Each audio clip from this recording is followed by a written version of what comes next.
presented by Top Music। बोलिए देवघर वाले बाबा की। कुटिया में रखला से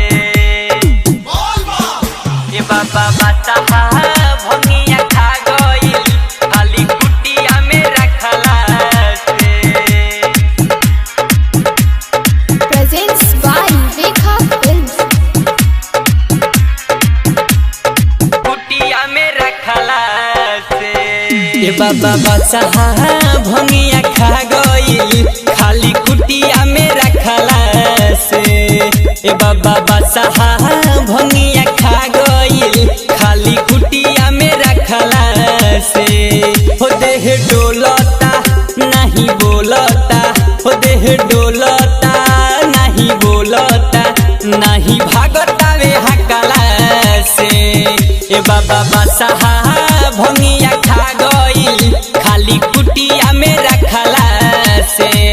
ए बाबा बादशाह भंगिया खा गइल खाली कुटिया में रखला से। हो देह डोलता नहीं बोलता, हो देह डोलता नहीं बोलता, नहीं भागता वे हकला से। ए बाबा बादशाह भंगिया खा गइल खाली कुटिया में रखला से। DJ Manish Raksol। कुटिया में रखला से ये बाबा बादशाह भंगिया खा गइल खाली कुटिया में रखला से। प्रेम से बोली बाबा बासुकीनाथ की। कुटिया में रखला से बाबा घरवे भिन सरवे रही निकलले हो, निकलले हो अचके आइल ना बुझाइल मुहामा डलले हो।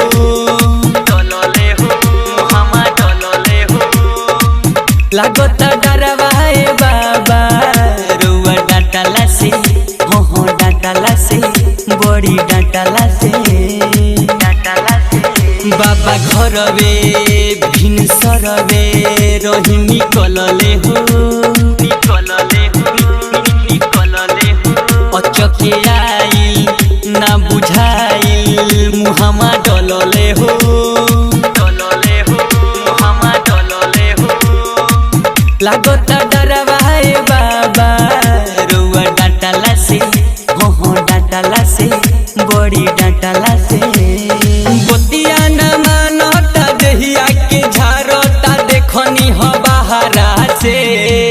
ए बाबा बादशाह भंगिया खा गइल खाली कुटिया में रखला से।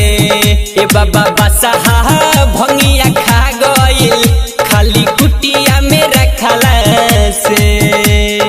DJ Manish Raksol। कुटिया में रखला से ये बाबा बादशाह भंगिया खा गइल खाली कुटिया में रखला से। Presents by Rekha Films। कुटिया में रखला से खोआ मलाई छेना मिठाई कुछ न भावे हो, कुछ न भावे हो सुनिए बाबा राउर चेला राइटर आकाशे हो।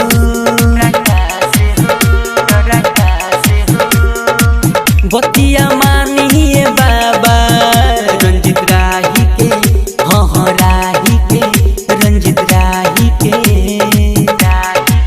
खोआ मलाई छेना मिठाई कुछ न भावे हो, कुछ न भावे हो सुनिए बाबा राउर चेला राइटर आकाशे हो।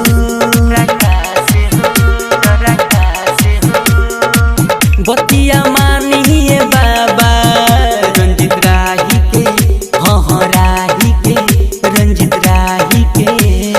मारत ताना कमेश्वर दीवाना रोज भंगिया के पिसला से।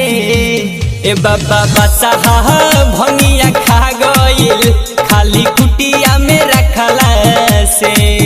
ए बाबा बादशाह भंगिया खा गइल खाली कुटिया में डिजिटल रिकॉर्डिंग स्टूडियो बेतिया।